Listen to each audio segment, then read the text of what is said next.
الرحمن بضر لا تغني عني شفاعتهم شيئا ولا ينقذون إني إذا لفي ضلال مبين إني آمنت بربكم فاسمعون صدق الله مولانا العظيم.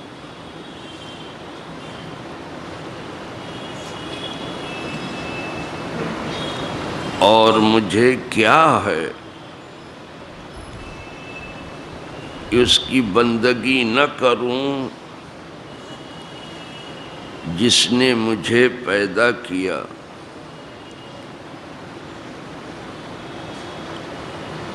اور اسی کی طرف تمہیں پلٹنا ہے. کیا اللہ کے سوا اور خدا ٹھہراؤں کہ اگر رحمان میرا کچھ برا چاہے تو ان کی سفارش میرے کچھ کام نہ آئے اور نہ وہ مجھے بچا سکیں. بے شک جب تو میں کھلی گمراہی میں ہوں.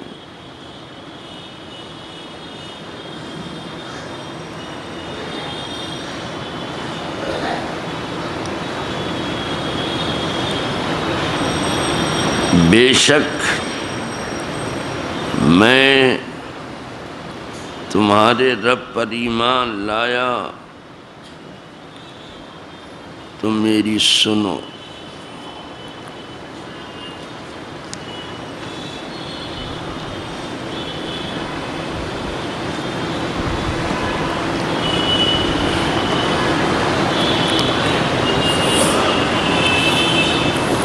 یہ 23ویں پارے کا آغاز ہے یہیں سے، اور سورہ یاسین شریف ہے جو آپ سن رہے ہیں.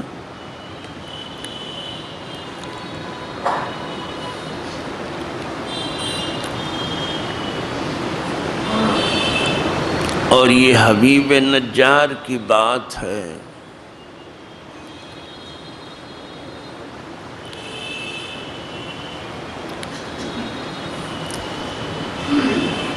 اور یہ اس کی نصیحت ہے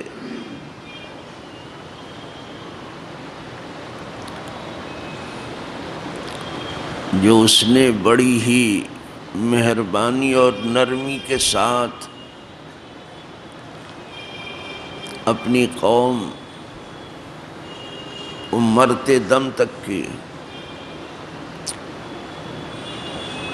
یہ کل آپ سن چکے اس شہر کے پرلے کنارے پر ایک شخص جو اپنے خدا کی بندگی میں لگا ہوا تھا دوڑتا بھاگتا آیا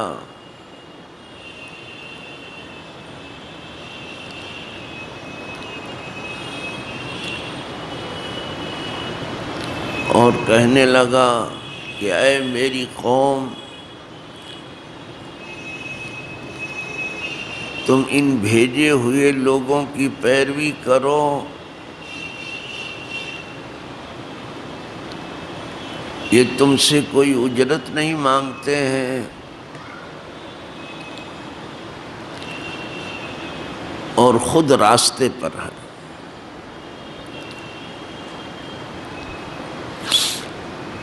تو قوم نے اس سے سوال کیا حبیب نجار سے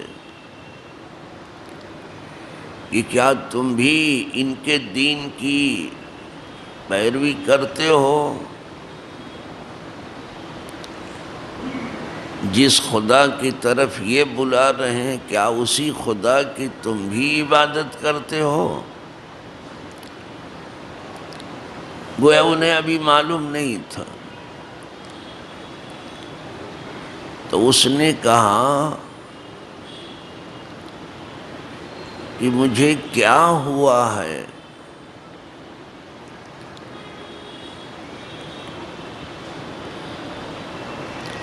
کہ میں اس کی عبادت نہ کروں جس نے مجھے پیدا کیا.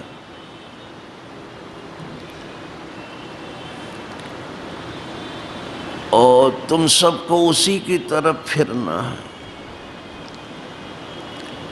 وعظ و نصیحت میں اس نے بڑے لطف و مہربانی کی راہ اختیار کی.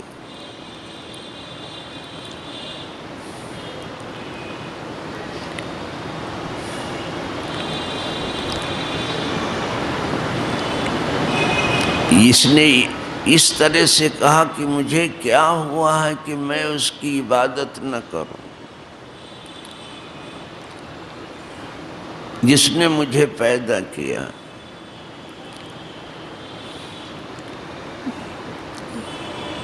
یہ چاہتا تو کہتا کہ میں اس کی عبادت کیوں نہ کروں کہ جس نے مجھے اور تمہیں پیدا کیا. لیکن پیدا کرنے میں صرف اپنا تذکرہ کیا.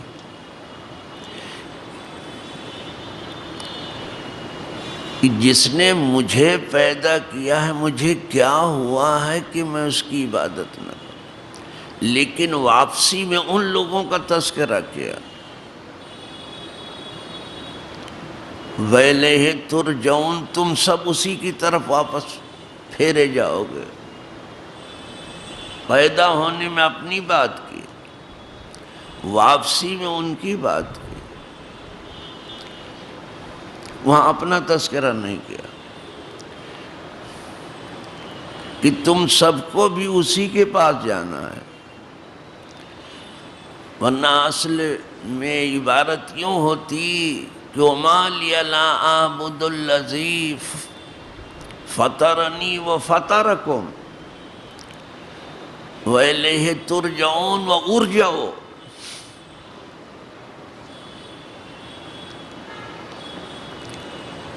میں اس کی بندگی کیوں نہ کروں جس نے مجھے پیدا کیا اور تمہیں پیدا کیا، اور اسی کی طرف تمہیں بھی واپس پلٹنا اور مجھے بھی پلٹنا.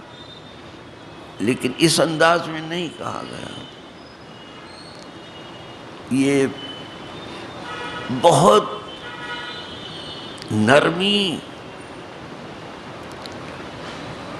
اور تلطف کی راہ اختیار کی، بہت مہربانی کی راہ اس نے اختیار کی.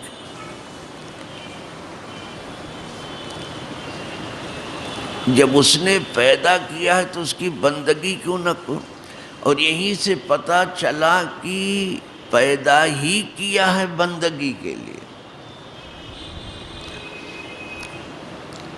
اس نے بندگی کے لیے ہی پیدا کیا، جیسا کہ ہے وَمَا خَلَقْتُ الْجِنَّ وَالْإِنسَ إِلَّا لِيَعْبُدُونِ.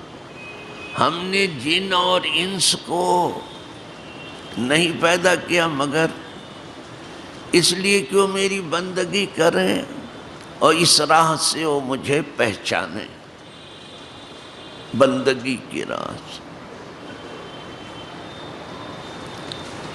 اسی لیے مصلح الدین شیخ سعدی شیرازی رحمۃ اللہ تعالی علیہ کہتے ہیں زندگی آمد برائے بندگی، زندگی بے بندگی شرمندگی. یہ زندگی آئی ہے دنیا میں صرف بندگی کے لیے، اور وہ زندگی جس میں بندگی نہ ہو وہ زندگی نہیں ہے، شرمندگی ہے. پیدا ہی کیا بندگی. اور یہیں سے ایک بات اور سمجھتے چلیں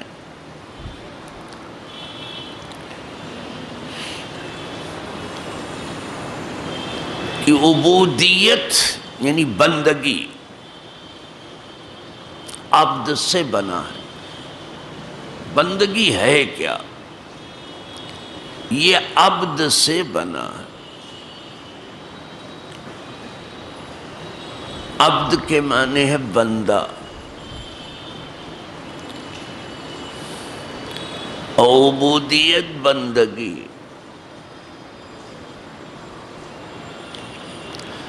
عبد کسے کہتے ہیں کہ اگر اس کا مولا اسے مار بھی ڈالے تو اس سے کوئی بدلہ نہیں لیا جائے، اس لیے کہ اس غلام کا وہ ایسے ہی مالک ہے جیسے اپنے مال کا مالک۔ اپنے مال کو ہلاک کر دے تو اس سے تاوان تھوڑی لیا جائے۔ آپ نے ابھی نوکر دیکھے ہیں، ملازم دیکھے ہیں، عبد نہیں دیکھے ہیں۔ اسی لیے آپ عبد کو سمجھتے ہی نہیں کہ عبد کس کو کہتے ہیں، عبودیت کیا ہے۔ عبد اس کو کہتے ہیں کہ وہ اپنے غلام کا ایسے ہی مالک ہے جیسے اپنے مال کا۔ مال کو کوئی ہلاک کر دے، اپنے تباہ کر دے تو اس سے تھوڑی کہا جائے کہ لاؤ تاوان۔ اپنے غلام کو مار بھی ڈالے تو اس سے بدلہ نہیں لیا جائے، اسی کا مال ہے، اس نے خریدا ہے اس کو باقاعدہ۔ یہ ہے غلام۔ اسی لیے رسم غلامی دنیا سے ختم ہے، لیکن شاہوں کے ہاں بھی ملے گا، شیوخ کے یہاں بھی ملیں گے۔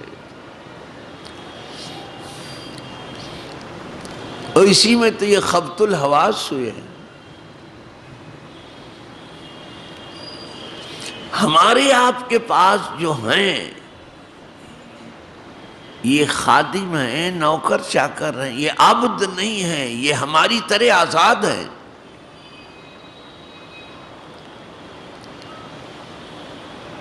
جیسے ہم آزاد ہیں ایسے ہی ہمارے نوکر چاکر۔ جس کام کے لیے ہم نے انہیں رکھا ہے اس کے سوا ہم دوسرا کام نہیں لے سکتے۔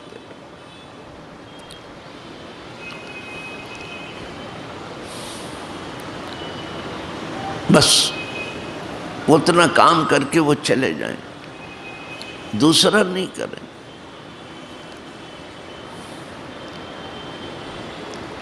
اب کسی کو آپ نے وزارت پر رکھ دیا، نوکری میں، تو وہ وہی کام کرے گا۔ اب کہیں بھائی میرے بیت الخلاء کی صفائی بھی آپ کر دو، تو بولے یہ میری ڈیوٹی نہیں ہے، یہ میری ڈیوٹی نہیں ہے کہ میں کروں اس کو۔ لیکن عبد جو کہو سب کرے گا، اس کی اپنی کوئی مرضی ہی نہیں ہے، جو چاہو سب کرے گا۔ آپ کو اس گھر میں رہنا ہے رہیں گے، آپ کو یہ پہننا ہے پہنیں گے، آپ کو یہ کھانا ہے کھائیں گے، آپ کو فلاں جگہ جانا ہے جائیں گے، جو کہو سب کرے گا، وہ عبد ہے۔ یہیں سے اب بندگی ہے، کوئی آسان کام نہیں، جو کہو اس کے لیے بالکل تیار ہے، سب کرے گا، جو تو کہے بس، جو تیری مرضی، جو تیرا حکم، یہ ہے عبد، سب کچھ کرے گا۔ اسی لیے تو جیسے اذان ہوتی ہے اور بلاوا ہوتا حی علی الصلاۃ کا کہ آ جاؤ، حالانکہ نیند خاص طور سے صبح کی بڑی میٹھی ہوتی ہے، لیکن اب دیکھتا ہے کہ مولا کی طرف سے، میرے مالک کی طرف سے، میرے آقا کی طرف سے، فوراً بسترے سے اٹھ کے کھڑا کہ اب عبد ہو کے میں کیسے لیٹ سکتا ہوں، آقا بلا رہا ہے مسجد کی طرف، اب عبد ہو کے کیسے لیٹ سکتا ہوں میں؟ جس نے نہیں سمجھانا وہ لیٹا ہوا ہے،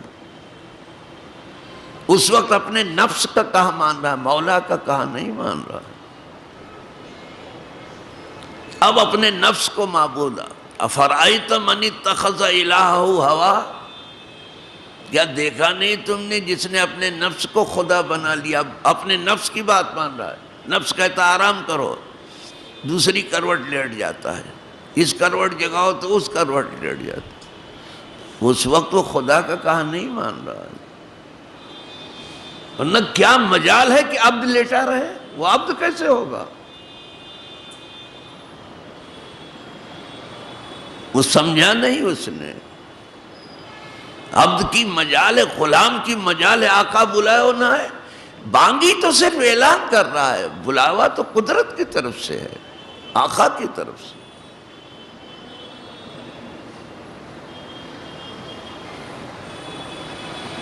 یہ عمل کی بات ہے۔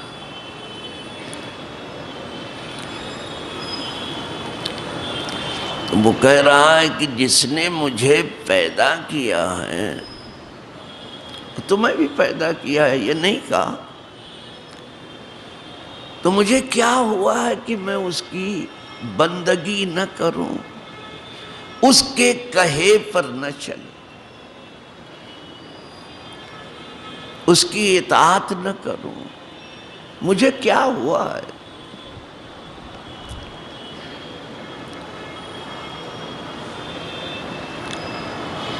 اور پھر اسی کی طرف تم سب بھی واپس جاؤ گے، واپسی اسی کی طرف ہے، کہیں اور جانا بھی نہیں ہے۔ جس نے پیدا کیا ہے واپسی بھی اسی کی طرف، تم سب کی بھی ہے۔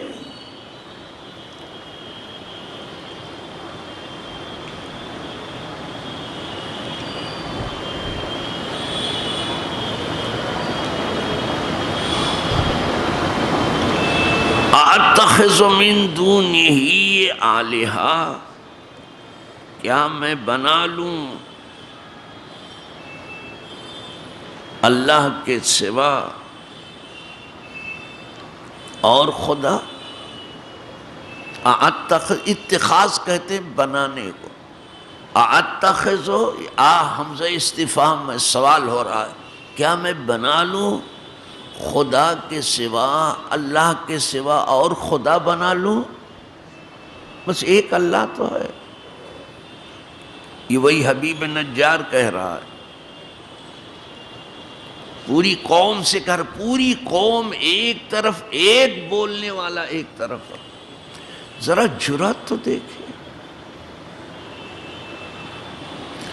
اور یہیں سے میں دنگ ہوں کہ اللہ نے اللہ والوں کو کیا جرات دے کے رکھی، کوئی مجال ہے؟ قوم جب کی بفری ہوئی ہو اور وہ رسولوں کے قتل کے در پہ تھے، یہ بیچ میں آ گیا۔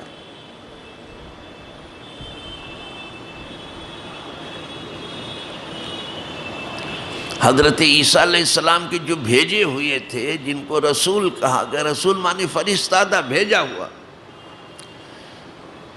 تو وہ ان کے قتل کے در پہ تھے، یہ درمیان میں آ گیا۔ پوری قوم ایک طرف ہے اور ایک طرف، میں ان کی جرأت مردانہ کو سلام کرتا ہوں۔ یہ ہے مومنانہ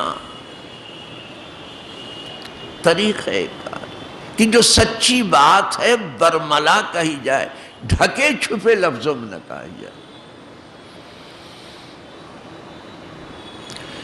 کیا میں اپنے پیدا کرنے والے کی عبادت نہ کروں؟ مجھے ہوا کیا ہے، کیوں نہ کروں؟ اور کیا میں ایک اللہ کے سوا دوسرے معبود بنا لوں؟ یہ پوری قوم کے سے بفری ہوئی قوم ہے، چراغ پا ہے، غصے میں ہے، اس وقت یہ کہہ رہا ہے۔ کیا ہمت ہو اس آدمی کی ہمت دیکھ کے، اور ان جادوگروں کی ہمت دیکھ کر کے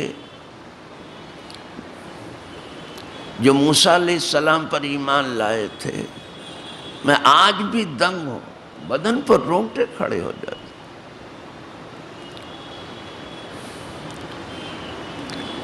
جیسے ہی ان پر کھلا کہ یہ معجزہ ہے، جادو نہیں ہے، جادو تو وہ خود جانتے تھے اور جادو کے وہ ماہر تھے جو مقابلے پر تھے، تو انہوں نے دیکھا کہ یہ جادو نہیں ہے، یہ معجزہ۔ ویسے ہی کہا جس نے آپ کو یہ معجزہ دیا لو ہم اس کو سجدہ کرتے، تمہارے خدا کو سجدہ کرتے ہیں اے ہارون اور اے موسیٰ، ہم رب العالمین کو سجدہ کر رہے ہیں، سجدے میں چلے۔ یہاں فرعون کو غصہ آ گیا، وہ کہنے لگا تم نے پوچھا بھی نہیں اور ایمان قبول کر لیا، یہ تو لگتا ہے تمہارا بڑا ہے۔ اِنَّهُ لَكَبِيرُكُمُ الَّذِي عَلَّمَكُمُ السِّحْرَ، یہ تو تمہارا بڑا لگتا ہے کہ تمہیں جادو اسی نے سکھایا کیا؟ یہ قوم کو دھوکہ دینے کے لیے کہا، تو میں تو تمہارے ہاتھ اور پاؤں دونوں کاٹ ڈالوں گا اور تم دیکھو گے کہ ہم میں کون زیادہ سخت عذاب کرتا ہے اور کس کا عذاب بہت دیر تک رہتا ہے۔ یہ دھمکی دیا جادوگروں کو۔ اب کلام پاک میں ہے، سورہ طٰہٰ میں ہے، اب ان کا جواب آ رہا ہے۔ ابھی تک فرعون سے وہ ڈرے تھے جب تک اللہ والے نہ تھے، اور فرعون کے مجبور کرنے سے ہی وہ مقابلے پر آئے تھے۔ ابھی تک وہ ڈر رہے تھے فرعون سے، جب خدا سے ڈرنے لگے تو اب وہ کسی سے نہیں ڈرتے۔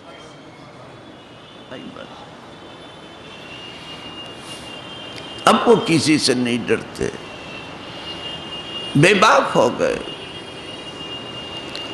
آئین جواں مرداں حق گوئیو بے باکی، اللہ کے شعروں کو آتی نہیں روبائی۔ اب وہ جواب دے رہے ہیں، قالوا لن نُؤْثِرَكَ عَلَىٰ مَا جَاءَنَا مِنَ الْبَيِّنَاتِ وَالَّذِي فَطَرَنَا فَاقْضِ مَا أَنْتَ قَاضٍ۔ وہ کہنے لگے جادوگر کہ ہم آپ کو ترجیح نہیں دیں گے، فرعون کو کہنے لگے کہ ہم تجھ کو ترجیح نہیں دیں گے ان نشانیوں کے مقابلے میں جو ہمارے سامنے آ گئیں، کھلی ہوئی نشانیاں آ گئیں کہ یہ معجزہ ہے، اور قسم اس کی کہ جس نے ہم کو پیدا کیا، وہی فطرنا آیا ہے، جو یہاں فطرنی آیا ہے وہاں فطرنا آیا ہے۔ فطرہ کے معنی پیدا کرنے کے ہیں، یہاں اکیلا تھا تو فطرنی اس نے کہا، وہاں وہ کئی ایک ہیں جادوگر تو انہوں نے فطرنا کہا۔ یہ قسم اس کی جس نے ہم کو پیدا کیا، اب انہیں پتہ چلا اس کی قسم جس نے ہم کو، فقد ما انت قاد، جو تجھ سے ہو سکے کر لے۔ یہ جواب ہے، فقد ما انت قاد، فیصلہ کر جو تجھے کرنا ہے، ہم تو ایمان لے آئے، ہاتھ پاؤں کاٹنے کا کرتا کر۔ یہ بہت معاملہ زندگی کا بہت آسان نہیں ہے، اسی لیے تو اقبال ایک جگہ پہ کہتا ہے، برتر از اندیشہ سود و زیاں ہے زندگی، ہے کبھی جاں اور کبھی تسلیم جاں ہے زندگی۔ جسے زندگی کہتے ہیں یہ نفع و نقصان کے اندیشے کے بہت اوپر ہے۔ ہم کوئی کام یہ دیکھ کے کرتے ہیں کہ اس میں نفع ہے، اور کسی کام سے یہ دیکھ کے بھاگ جاتے ہیں کہ اس میں نقصان ہے، نہیں ہے؟ بالکل یہی ہے، ہماری زندگی کا دھندا یہی ہے۔ کہا لیکن زندگی جسے کہتے ہیں صحیح معنوں میں، وہ یہ نفع و نقصان پر دنیا کے گردش نہیں کرتی ہے، اس سے اوپر ہے زندگی۔ کبھی تو زندگی یہ ہے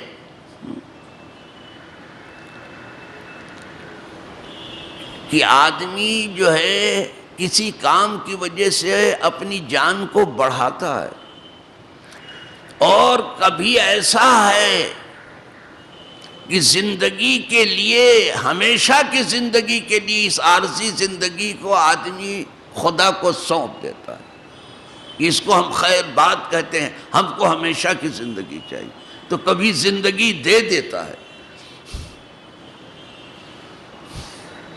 تسلیم جان ہے، کبھی جان دے کے زندگی حاصل کرتا ہے، کبھی جان بڑھا کے زندگی حاصل۔ ہم صرف جان بڑھا کے زندگی حاصل کرنا جانتے ہیں کہ اس میں جان بڑھے، کہتے جان بنا رہے ہو۔ بمبئی والے تو بہت بولتے ہیں جان بڑھا رہے ہو، تو صرف جان بڑھانے کا نام ہی زندگی نہیں ہے، جان دینے کا نام بھی زندگی ہے۔ انہوں نے کہا کہ تم سے جو ہو سکے وہ فیصلہ کرو، ہاتھ پاؤں کاٹنے کا فیصلہ کرتے ہو کرو۔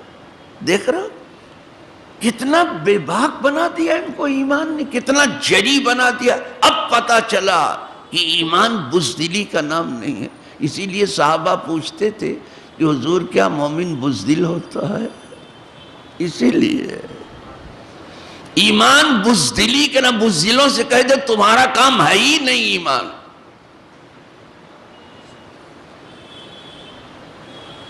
ساری دنیا تھی خواجہ کے مقابلے میں، خواجہ خواجہ کرتے ہو، ان کے کارنامے بھی دیکھے ہیں، روز جا کے سلام کرتے ہو، اور کرو، صبح شام کرو، جتنا ممکن ہو اتنا کرو، لیکن کبھی پڑھا کہ خواجہ کون؟ پوری دنیا کھڑی ہے، خواجہ اکیلے کھڑے ہیں مقابلے میں، وہ نہیں دیکھا؟ کھڑے ہو کے بتاؤ تو پتہ نہیں چلے کہ تمہاری دھول کا کہ کدھر ہو۔ وہ اللہ والے کیسے کیسے لوگ ہٹے نہیں خواجہ، کیا کچھ نہیں کیا گیا، ہٹے نہیں۔ ایک طرف شاہی لشکر ہے، شاہی تمکنت ہے، راجہ و مہاراجہ کا معاملہ ہے، اور ایک طرف اللہ والا ہے۔ بس بیٹھے ہیں تو بیٹھے ہیں، تیرے در پہ بیٹھے ہم کو کوئی اٹھائے کیوں؟ یہ سنا ان کی ذرا جرات کو دیکھو، وہ جرات پیدا کرو، وہ خدا سے بھیک میں مانگو۔ ایمان جرات چاہتا ہے، ہمت چاہتا ہے۔ پھر انہوں نے جادو کا انما تخزی حاضی الحیات الدنیا، تو اگر فیصلہ کرے گا بھی تو اسی دنیا کی زندگی میں کرے گا نا، کر لے، ہاتھ پاؤں کاٹنا ہے کاٹ ڈال، تختہ دار پہ لٹکانا ہے لٹکا دے، اسی دنیا میں کرے گا نا۔ اب اعلان کہ انا آمنا بربنا، ہم تو ہمارے رب پر ایمان لائے، پھر کہہ رہے ہیں، جو اس کو برا لگ رہا تھا پھر دہرا رہے ہیں، انا آمنا بربنا۔ کہہ سکتا کوئی ظالم حکمراں کے سامنے؟ اب تاکید کے ساتھ انا آمنا بربنا، بے شک ہم ایمان لائے، تجھے برا لگے تو لگتا رہے، ہم تو بے شک ایمان لائے اپنے رب، لیغفر لنا خطایانا، اس لیے لائے ہیں تاکہ ہماری خطاؤں کو معاف کر دے۔ کہ موسیٰ علیہ السلام کے مقابلے میں وما اکرہتنا علیہ من السحر، اور جو جادو کرنے پہ تو نے ہم کو مجبور کیا، اللہ اسے بھی معاف کرے۔ مجبور کیے گئے تھے، جب تک ایمان نہ لائے تھے مجبور اور مقہور تھے، جیسے ایمان لائے بے باک و جری ہو گئے۔ یہ ایمان جری بناتا، ایمان اگر طاقت میں ہے جری بنائے گا، بدھو بکش کا کام نہیں ہے، جری ہوتا ہے، ایمان والا جری ہوتا ہے۔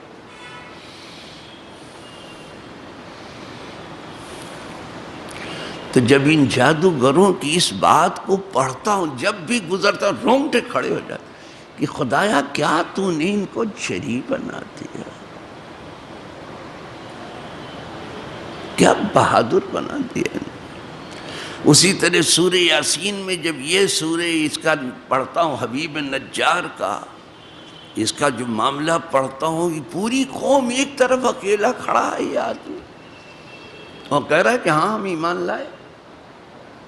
وہ پوچھ رہے کیا تو بھی انہی کے خدا پر ایمان؟ کہا بالکل ایمان لایا ہوں، اس نے ہم کو پیدا کیا اور اسی کی طرف واپس جانا ہے، اور تم جس کی بندگی کر رہے ہو ان کی طرف کسی کو جانا نہیں، نہ انہوں نے کسی کو پیدا کیا، یہ چھپا ہوا ہے اس کے اندر، انہوں نے کچھ پیدا بھی نہیں کیا اور نہ کسی کو ان کی طرف جانا ہے۔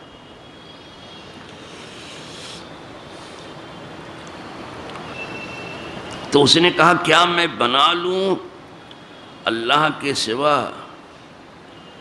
اور خدا؟ ان یردنی الرحمن بضر لا تغن عنی شفاعتہم،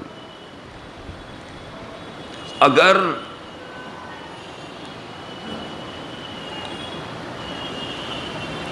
ارادہ فرمائے الرحمن میرے بارے میں کسی نقصان کا، در کہتے نقصان، یریدنی میں نو یہ لگا ہوا ہے، میرے بارے میں اگر رحمان کسی نقصان کا ارادہ فرمائے، لا تغنی عنی شفاعتہم، تو ان کی سفارش ہمارے بارے میں قبول نہیں ہوگی۔ جن خداؤں کو تم لے کے بیٹھے ہو سفارش بھی کریں تو کچھ قبول نہیں ہوگی۔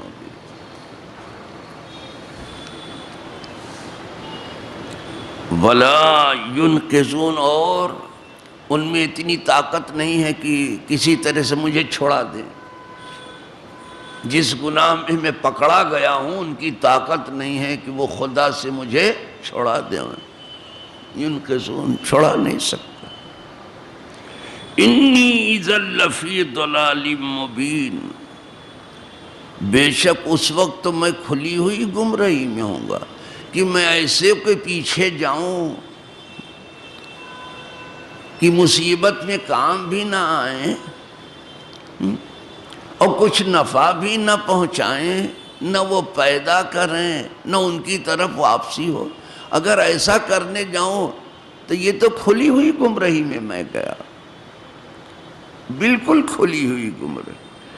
انی آمنت بربکم، بے شک میں تو ایمان لایا تم سب کے رب پر۔ اب یہاں دو تفسیر کی گئی بربکم کی، اور دونوں کھول دیتا ہوں میں آپ پر۔ یہ جو کہا میں تمہارے رب پر ایمان لایا، وہی ان کو برا لگ رہا تھا۔ اب یہ کہہ رہا ہے بے شک میں ایمان لایا تمہارے رب پر، تو ایک تو پوری قوم کھڑی ہے، ان سے کہا کہ میں تو تمہارے رب پر ایمان لایا، ایک تو یہی ہے، زیادہ تر لوگ ادھر ہی گئے ایک، لیکن بہت سے مفسرین کہتے ہیں ایک معنی اور بھی ہے کہ جب وہ سب اور غصے میں بفر گئے اور قریب تھا کہ اس اکیلے کے اوپر سب ٹوٹ پڑیں، تو یہ قریب آ گیا ان فرشتادہ لوگوں کے جن کو عیسیٰ علیہ السلام نے بھیجا تھا، ان کے قریب آ گیا اور کہا بے شک میں تمہارے رب پر ایمان لایا، اے بھیجے ہوئے لوگوں، جس رب کی طرف تم بلاتے تھے ہم اس پر ایمان لائے۔ پھر چڑھایا ان کو کس میں، وہ دو جو تھے، کہا میں تو تمہارے جس رب کی طرف تم لوگ بلا رہے ہو نا، بے شک میں اس پر ایمان لایا۔ تو بربکم سے مراد وہ دونوں، بلکہ وہ تینوں ہیں، شمعون بھی ہے، جس رب کی طرف تم دعوت دے رہے ہو بے شک میں اس پر ایمان لایا۔ کوئی کر سکتا؟ یہ مینارے پہ کھڑے ہو کے اذان پکارنا الگ ہے کہ بے شک میں ایمان لایا، اشہد ان لا الہ الا اللہ، اشہد ان، مینارے پہ اذان دینا بہت آسان ہے، اور صحرا میں اور میدان جہاد میں اذان پڑھنا جدا ہے۔ یہ میدان جہاد میں کھڑا ہے، وہ اکیلا کھڑا ہے، اسی لیے اقبال کو کہنا ہی پڑا کہ الفاظ معانی میں تفاوت نہیں، لیکن ملا کی اذاں اور مجاہد کی اذاں اور. لفظ وہی ہے، معنی بھی وہی ہے. یہاں بھی مؤذن منارے پہ کہتا اشہد ان لا الہ الا اللہ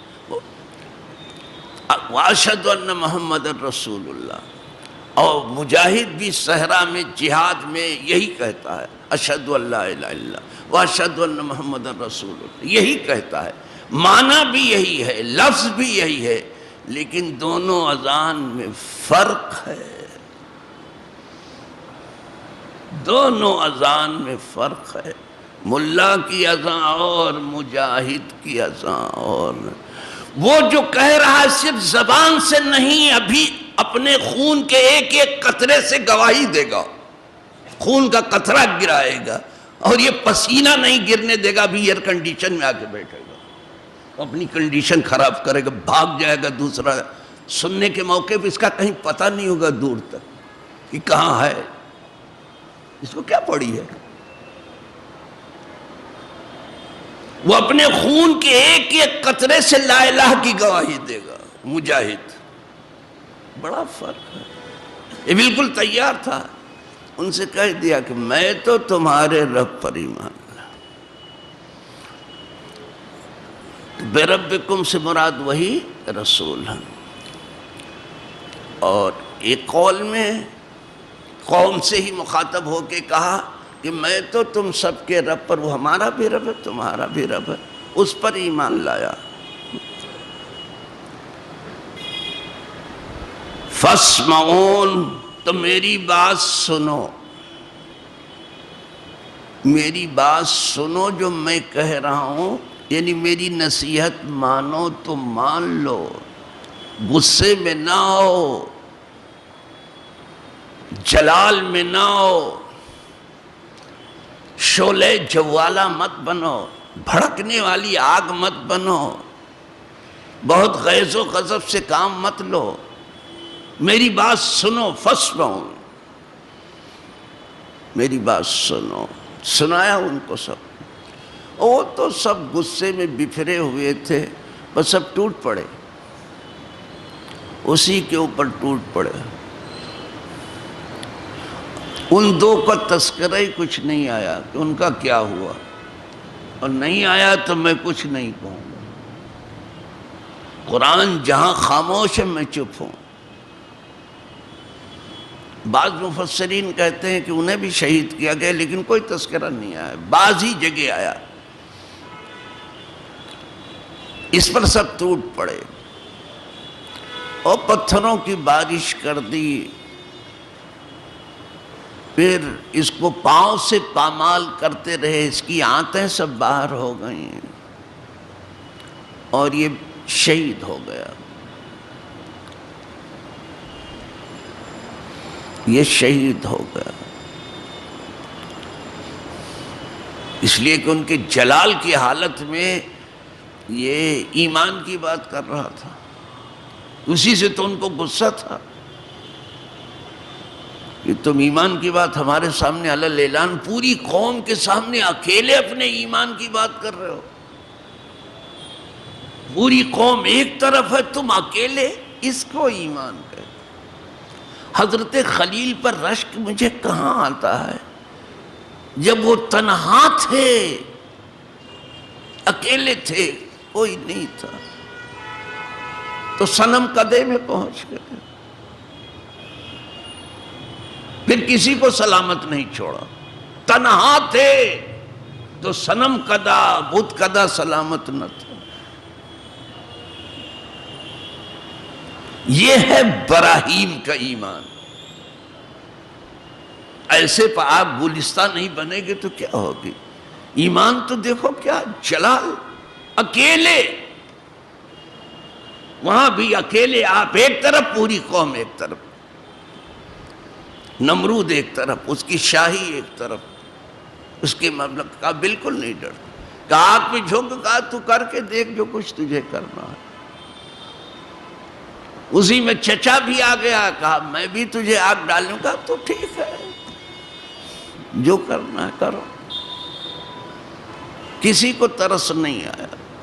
یہ نہیں کہ کہا ڈال دیا.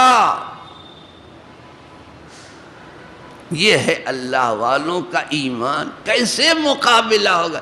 ہمیں اتنے پھسے لوگ آج یہ بات کر رہے ہیں.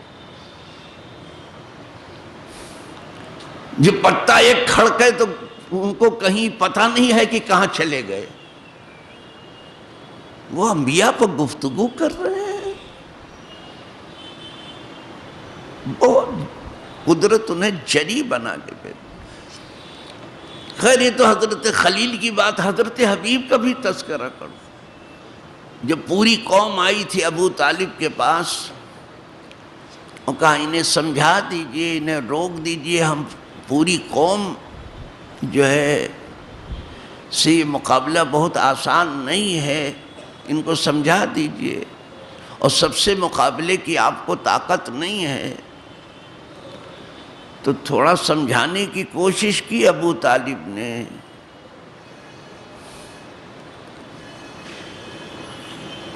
کہ بچے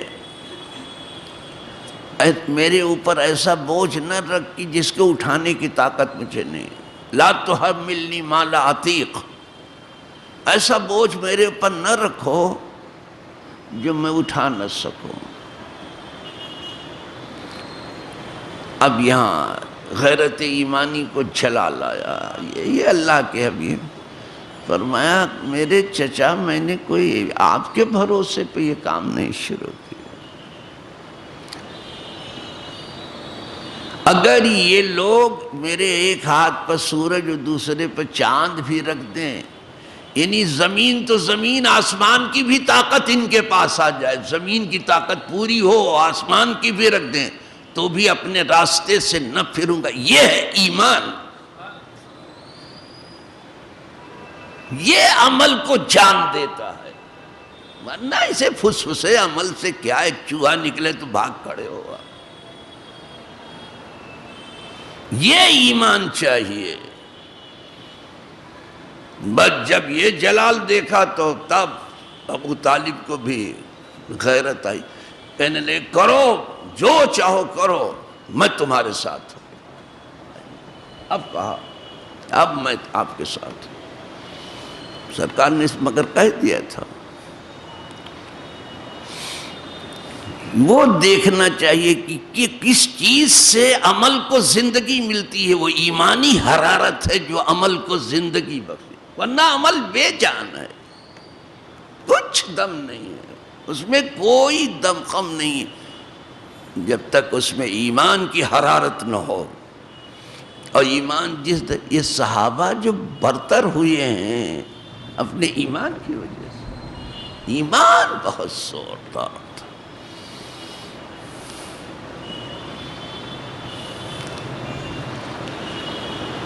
تو اس کو شہید کر دیا.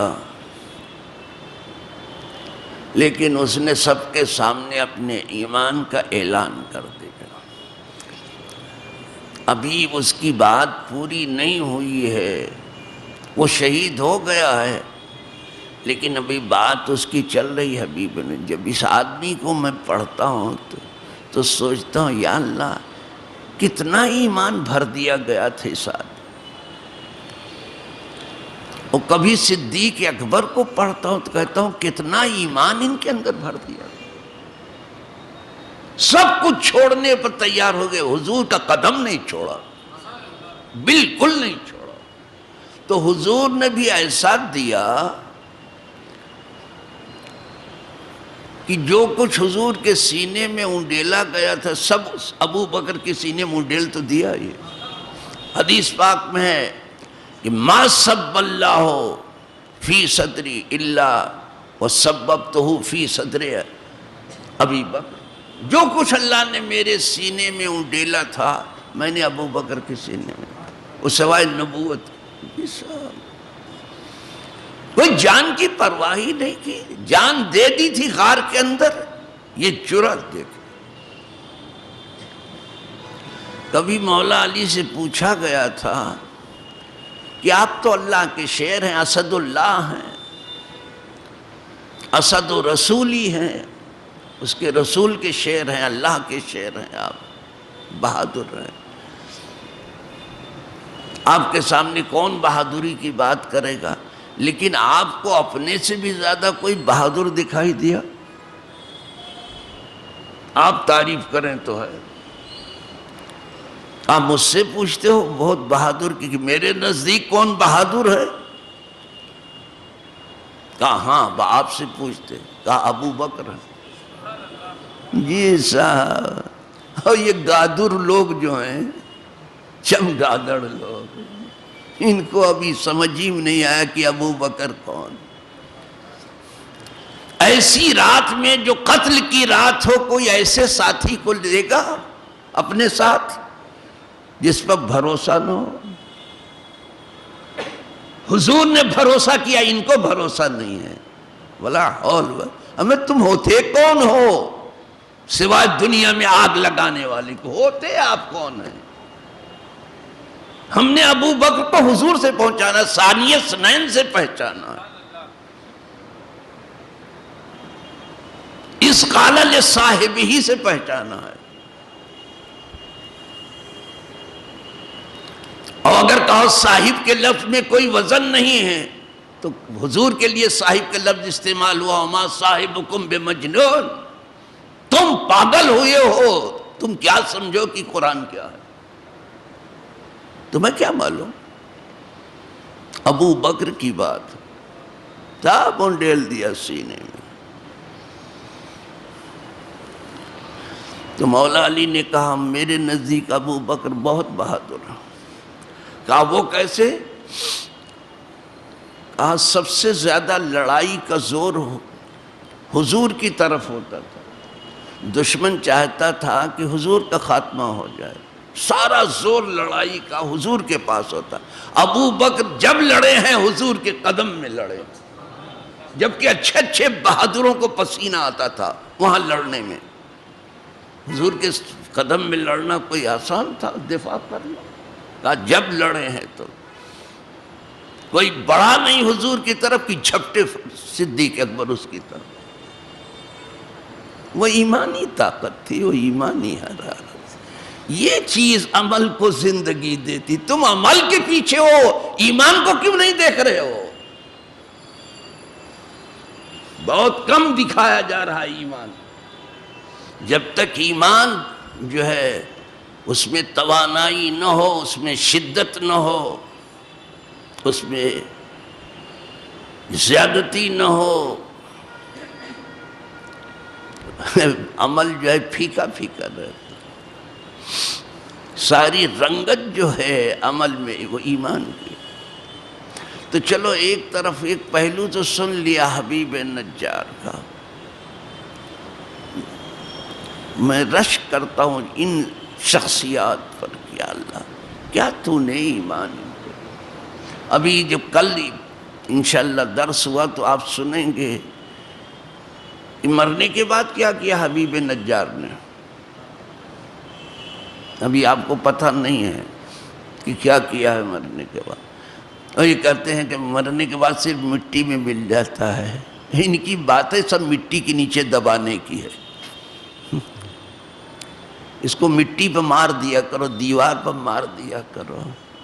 ان کو تو آپس میں لڑنے سے فرصت ہی نہیں ہے۔ دشمن نے لگا دیا ہے راستے، آپس ہی میں مرے جا رہے ہیں، دشمن کا کام کر رہے ہیں، صرف آپس میں اپنی بنیاد کھودے چلے جا رہے ہیں، ہیلے بہانے جو بھی کر رہے ہیں۔ اتنی دنیا عزیز ہو گئی، ولا حول ولا قوت الا باللہ۔ دشمن ہنس رہے ہیں، ان کے پاس عقل ہی نہیں رہ گئی۔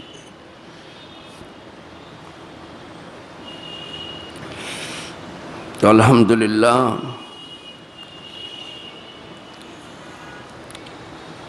اس نے اعلان کیا اور شہید ہو گیا۔ پہلے تو پتھروں سے سنگسار کیا گیا اس کو، اس کے بعد اس کو پاؤں سے کچلا گیا، یہ سب آنتیں وغیرہ سب اس کی باہر آ گئیں، اور وہ شہید ہوا۔ قرآن نے ان دو کا کوئی تذکرہ نہیں کیا، ان تینوں کا جن کو مارنے آئے تھے، اس لیے میں اس کے بارے میں ابھی کچھ نہیں کہہ رہا ہوں، اور زیادہ تر مفسرین نے نہیں کہا، کچھ نے کہا کہ انہیں بھی شہید کیا گیا، لیکن کچھ نہیں آیا تو میں کچھ نہیں کہتا۔